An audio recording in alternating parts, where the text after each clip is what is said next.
Bitti bunlar abi. Nara gördün mü?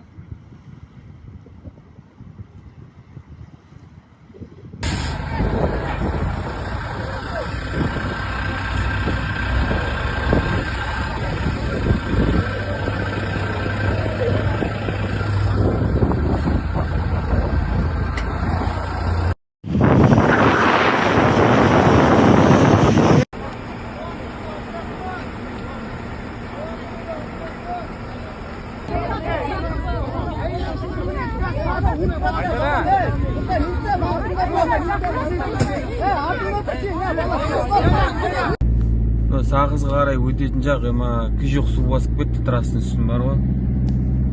Ал қашындар қиын ема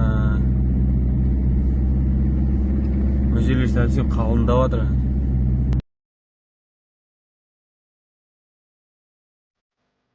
Алаңдап жатқандарыңа дұға тілеп жатсыздар, рахмет, Алла разы болсын. Қиын, өте қиын, шаршадық. Жігіттер бәрі шаршады.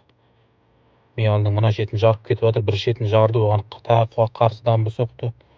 Жігіттер қол күшпен оғанда тіреліп жатыр. 3 метрден биік болып кәдімгідей. Кез келген жерін жарып кетіп жатыр. Жігіттер білмеймін, орнынан қанаққанша жасап жатыр ауылдың жігіттері әлде де. Ауылдастар, мына Аққу көшесінің арты, мына Сүндетбай Жолдас ағамыздың үйінің арты мына жер уже былқылдап жатыр.